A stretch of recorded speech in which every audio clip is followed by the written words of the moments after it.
Greetings, viewers. This is A Vision Entertainment once again, and we are here with the icon.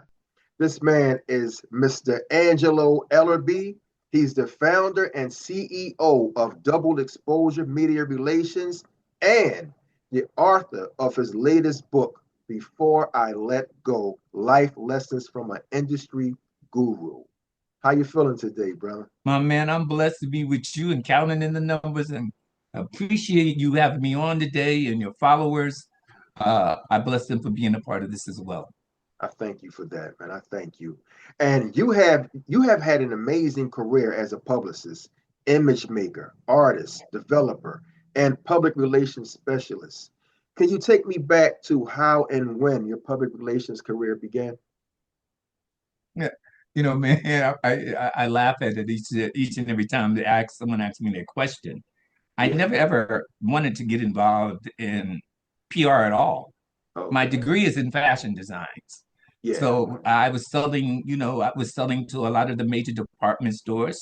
But I was young and I was very ambitious, wanted to go out there and make things be what they need to be at a very young age.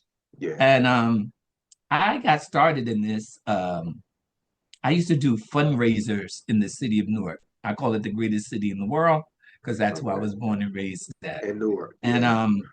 there were so many things that Newark had provided for me. And there were so many things that Newark didn't provide to the culture of its people and the residents. So Yeah. we were going through we went from the early 60s, 68, where there was the riots, where Oh, they tore down the city and then they was in the midst of rebuilding the city. yeah. And then it came the HIV and AIDS epidemic, Mhm. where Black people, particularly in this city, was looking at every gay person, every whatever, as poison. It was so many things going out on this disease, Mhm. and it all focused negative on Black people. Yeah. The only Yeah. way that people of non-color got involved is when Rock Hudson got it. And then you had that whole white community wanted to come in and support it and find out the reason, the That's purpose, of right. blah, blah, blah. That's right. But Because of my that. key thing, yeah, Mhm. my key thing was making my people be aware of it. That's right. And so I did this one fashion show, and I did it along with Mtume's wife, Camille Mtume. Mhm. And I was saying to Camille in a meeting, I was like, how can I make this different? I want the kids to come in. I said, I Right. think we're going to do two fashion shows. And Mhm. the one for the kids, I'm going to have about maybe 15 to 20 instructors, AIDS and Wow. HIV instructors, Mhm. so that each time, as each kids go through these tables, they would get pamphlets. They would be educated. They would understand Wow. where this disease was. What, blah, blah, blah, blah. That was the key thing. And so the first show must have had 2,500 kids. Mhm. And I felt so rewarded that 2,500 kids walked out that door with an Wow. awareness Wow. and that they would now had clean minds and understanding what HIV was, what Yeah. AIDS was, how you get it. And all those things were very important to me Yeah, it was. because the stigma is what was killing the community and which was killing the culture. So then we had a evening show Mhm. because I felt like the elders was not far away from the kids in Mhm. knowing about the importance of HIV and AIDS. So Yeah. we did a fashion show, an evening fashion show. We must have had about 2,500 people in that one. It was hosted by Susan Taylor, formerly the editor in chief of Essence magazine, and Yeah. you may remember Huggy Bear, Antonio Huggy Bear. Fargas. That's right. Huggy Uh, Bear. right. That's right. So That's they right. hosted the show. Then it was Carl Anthony Payne from the Cosby Show back then, and now Martin. Mhm. Gene Anthony Ray. We had Heavy D and the Boys. It was Jodeci. It was everybody that the kids would like and everybody that the adults would like. It does for And life. then, of course, we had the fashion show. But the key thing was educating, stimulating, and motivating young people to have Mhm. the awareness of what was killing us.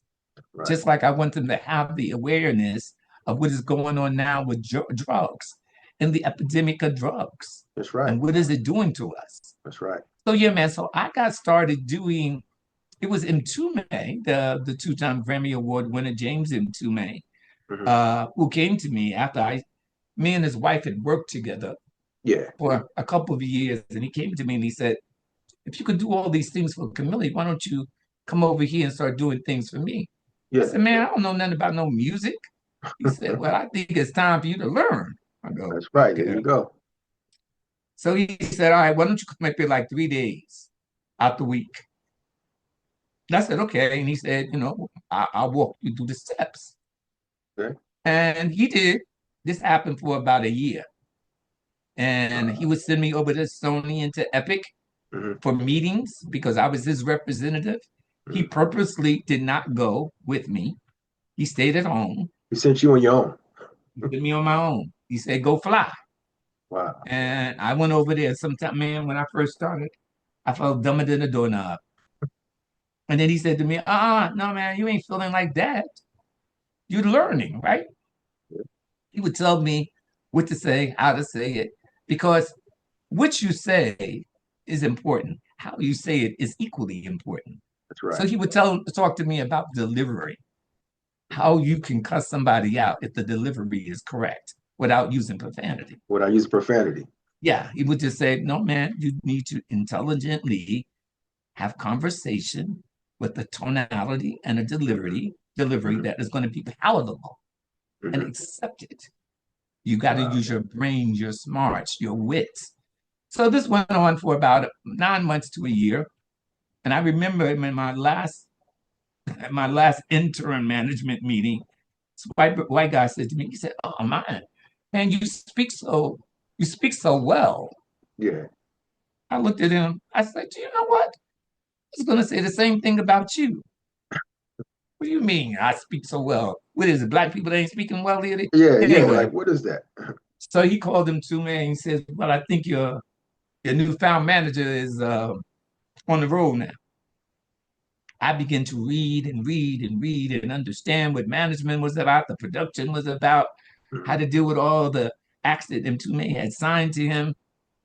And that's how I got involved in the music industry, and it continued to go on. So that was it, and it continued to go on. Wow, for years. For 55 years. 55 years. 55 wonderful years. I don't know. Wow. No, 55 challenging years. What challenging years? I want you to understand. I filed bankruptcy twice. Wow, okay. But I wasn't ashamed of filing bankruptcy. I said, how many white people don't file bankruptcy and they keep it moving? That's right. So whatever my mistakes was, I learned from them. You learn from them. You fix them and you keep it moving. That's right. You don't get depressed. Right. You don't run away from it. No, you fix deal with it head on. That's right. So if I file bankruptcy and I mention it and tell everybody, but I go, well, Mr. Goldstein, he filed bankruptcy 5 times and kept it moving, right? Kept it moving. So you got to look at trials and tribulations as learning experiences. Yeah. You learn by your mistakes. You do. And I don't believe in elevators, and I don't believe in escalators. I always took the steps to my life and my career. An elevator goes up and down, and steps goes up and down. It can get stuck wherever you want to. You can't get stuck on steps. That's right. You got to take a step at a time, and you have to learn by each step that you go to do, right? That's deep. That's what I did. I took steps. I didn't take no easy rides. You took steps, baby steps. Yeah. Took your time. I took my time. And you are the author of the book, your latest book, Before I Let Go, Life Lessons from an Industry Guru. What is the story behind the title? The story behind the title is I want people to understand life comes with challenges. This book is not about Angelo Ellerbee. It's not about the people that I've worked with, the celebrities that I've worked with. It's no more than a template. This book is about the drug addict, the incarcerated, the domestic violence, homeless and shut-out victims. That's what this book is about. I give examples by the Mary J. Bliges and the Alicia Keys and the DMX. I give you their examples of the trials and the tribulations and what they had to go through. And how they got through, how they built their empires, where they came from. Yonkers, New York, mothers and fathers on welfare, no father, no mother, whatever. That's the picture that I paint. Wow. And I say to that person that is incarcerated coming out, don't give up on yourself. You have to, while you're there, you need to learn all of what you need to learn. That's right. Get your degrees, come out winning. You know, and you know, domestic violence just ain't a man beating up a woman. It could be a woman beating up a man. That happens. As it does, abuse. And I simply say, how you need to deal with that, how you need to come from that, how you need to begin to fall in love with yourself and know that a man or a woman shouldn't take care of you, that you should take care of you. That's right. That's right. So I start with examples because I just believe we all are challenged. We all are failures sometime in our lives. But we have to look at it, the failures and challenges just as experiences. Right. And we just need to apply it. And we don't do it. We give up. And so this book is really about that layperson. I want them to win. I want all of my people who look like me, Black and brown people, to win. It's not about winning every race, my man. It's about staying in the race. If you stay in the race, you got to eventually win, right? That's right. You stay in it. But if you give up, where's the challenge? You just gave up. And you never know where was that prize. You don't get the prize. There you go, man.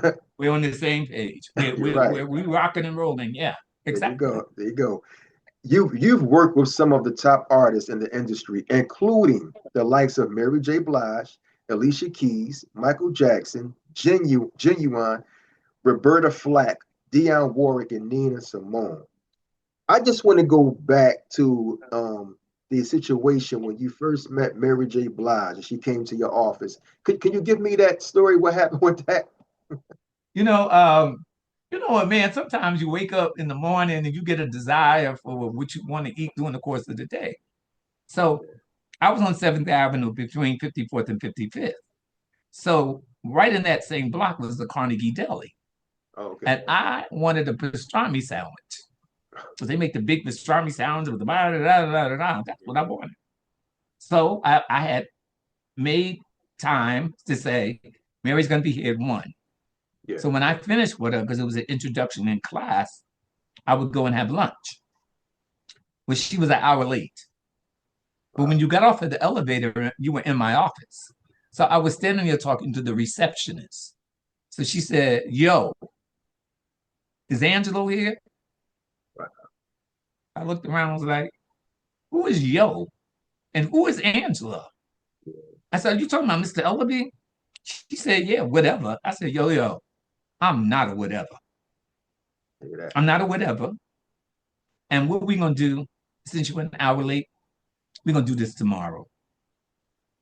She looked at me up and down. I looked at her up and down. You got to understand, I'm from Newark, Brick City.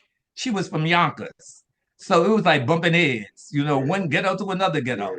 Yeah. All right, so she got on the elevator. I went to Carnegie Deli. The next day, she was 2 hours early. Okay, I believe in how you start is how you finish, right?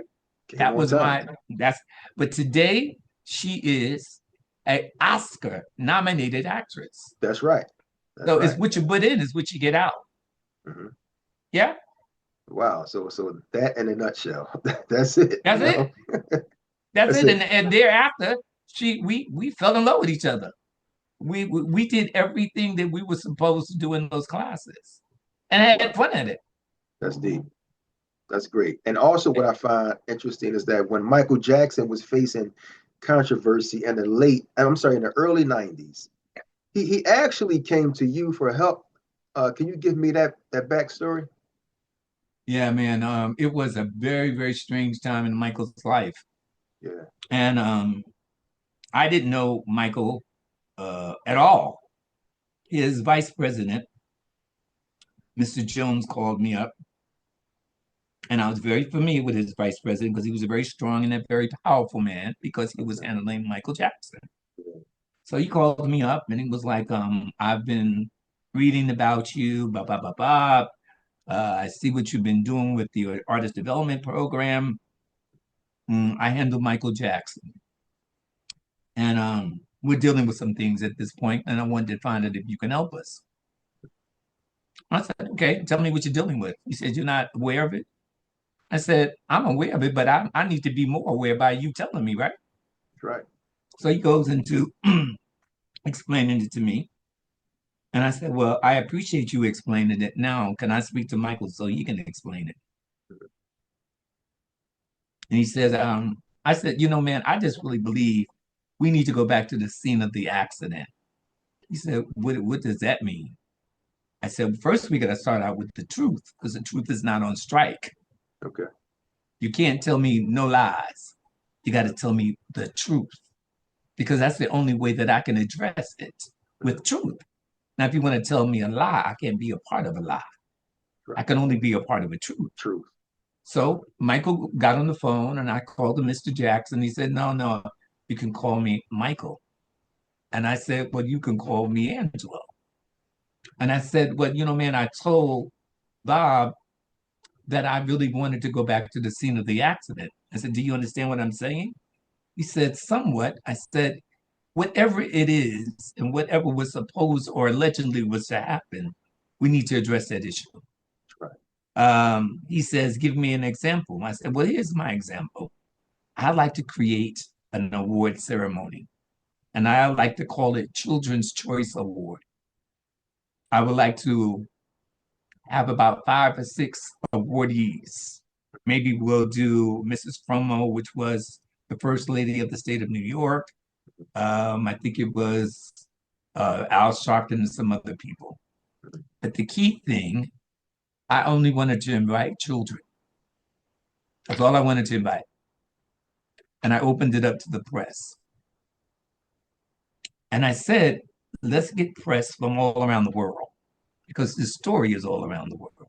Right. It is. So nobody knew that Michael was really coming. It was a big question mark, right? Okay. So we gave out the awards to all the other individuals. I was told to go to the back of City Center, to the backstage, outside. So I did. And they said, you're going to see a garbage truck pull up. I said, a garbage truck? They said, a garbage truck. A garbage truck? Right. A garbage truck.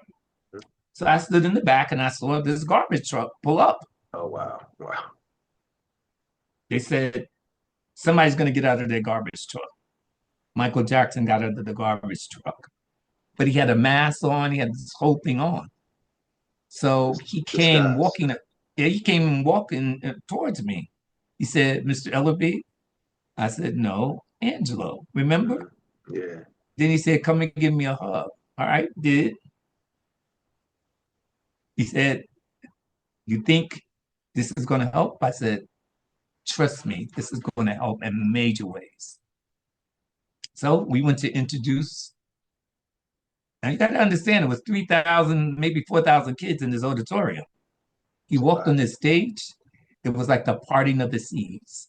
Wow. It was crazy. The kids were falling out. I know. Newspaper people were ba ba ba ba ba ba ba ba.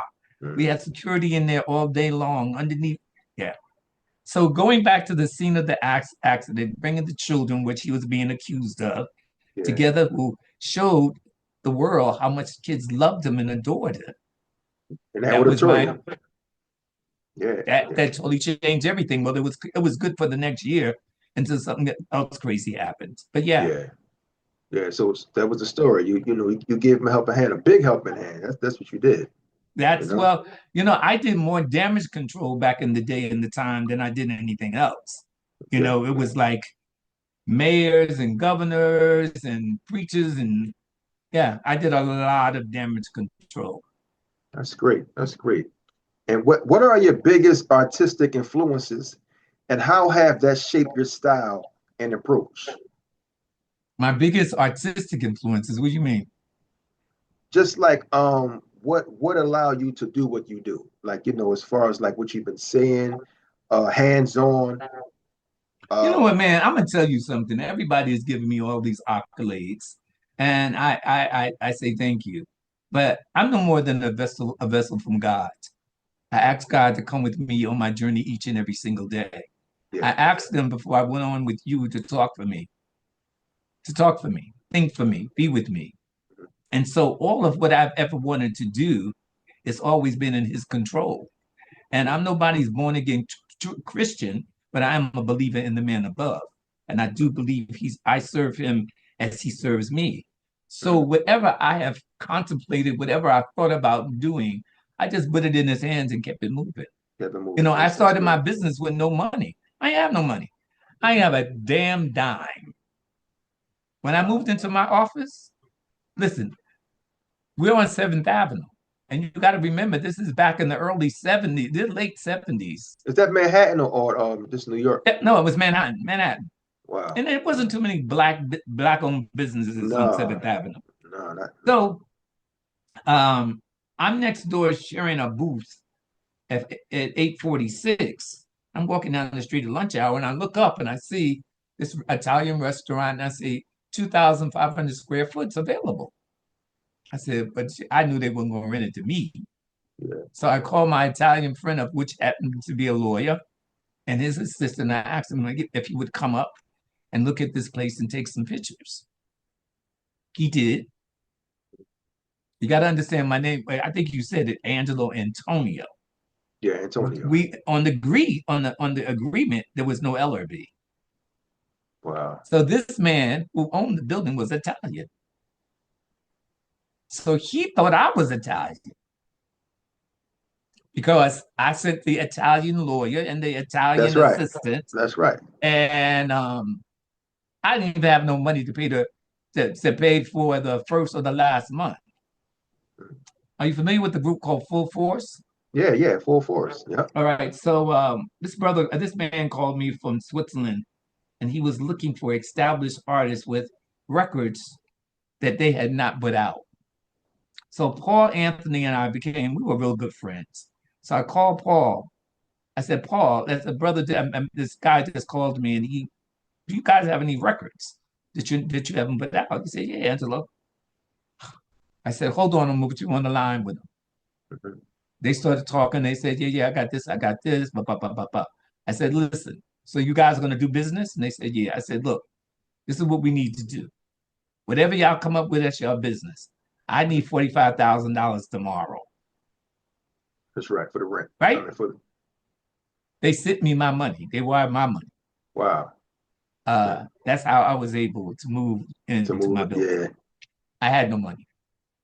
Wow, that right there was great. I didn't have a dime.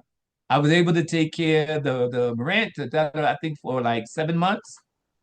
And then the funniest thing is that this Italian man never met me. So I'm moving in now, right? Maybe the month in. He comes up and he wants to meet Angelo Antonio. Wow. So the receptionist said, well, his office is straight there. He didn't know it was you. He didn't know you. So she walked through the door and he said, oh, I must be in the wrong office. I said, no, who are you looking for? He said, Angelo Antonio. I said, here I am in living color. Well, his face turned pink. Wow. Blue. Wow. Blue, wow. red. All types of colors. I was like, okay. Wow. Wow. And then I called Ed up, who was the lawyer, and I said, I want to be able to pay for the next 2 years. Let me send you the money, and send him the money. I was there for 27 years. Wow. And you made it happen. Through a lot of prayer. Yeah, man. That's what I'm telling you. I'm telling you the strength of God. That's right. You know, if you believe it. Yeah, you got to believe it. You got to believe it, then that's what it is. If you believe it, then you can do it. And you can't have a double mind. You got to just say, look, it's going to happen. It's going to happen. And leave it alone. You got to, hey, listen, you can't pray and then doubt your prayer. And then doubt. That's right. You can't doubt. You just got to believe it and keep it moving. So before I let you go, it's really important because I give those kinds of messages in this book. Yeah. I give those messages of hope and faith and belief. That's what we need. I always say they used to have this thing about it takes a village to raise a child. Yeah, it takes. And I ask the question, what does it take to raise a culture? That's right. What does it take to raise a community? That's right. Because the Honorable Elijah Muhammad said to us 40 or 50 years ago, to his culture, to his community, that we must have ownership. We must be able to produce our own eggs, have our own farm, have our own cars. But we were so listening, so busy to that man that don't look like you or I, saying that he was racist, and he wasn't. He was for his people, the way that they're for their people. That's right. We didn't believe it, and that's why we were left behind. Yeah, I said it. Wow, wow. And it's the truth. It's so many, I know it's so many questions. And I just want to know, because you came from a era where there was legends and legendary music artists, if you can change anything about the music industry today, what would it be? Fairness, equal fairness. Fairness. I would want to change Black executives, white executives to stop cheating their artists. Okay. And yes, I'm saying this. Mm-hmm. We must understand that you cannot emulate the white man. You can't emulate them. You can't just go by what they do, because what they did to us is they raped us, robbed us, and pillaged us. That's right. And then you turn around as a VP and you wind up doing the same damn thing. That's right. It ain't right. You got to look at those people that you're signing as your own child. Would you want your own child to be handled in that respect? That's why I tell people, the hell with management.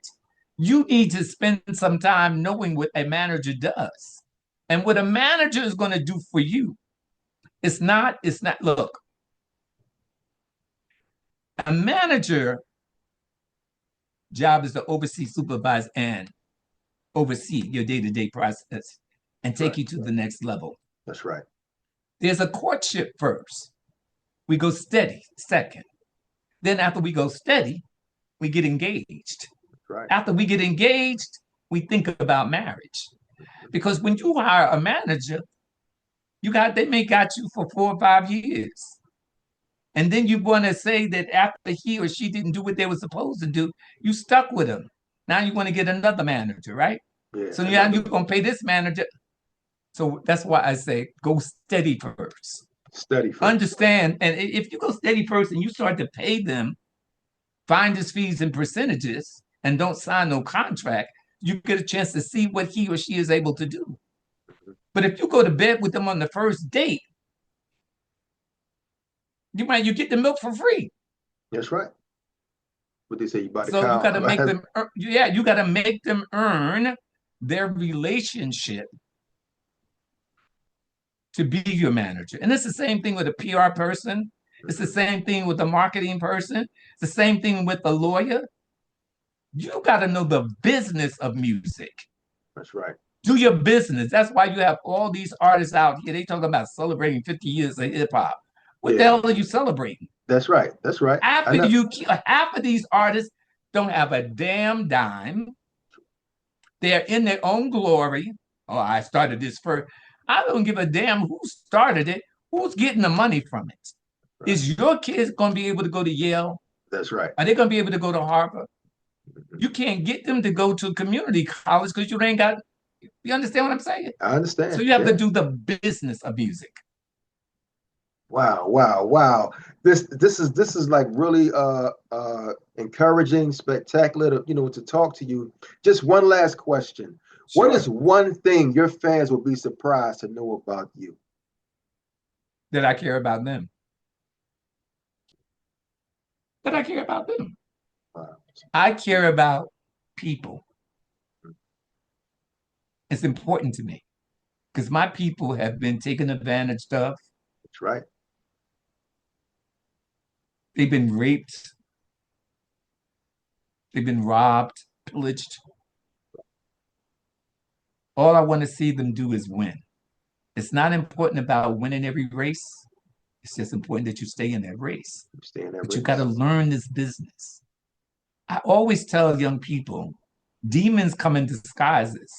They come as your friends. They come as your brothers and sisters. Sometimes they come as your mother and father. That's right.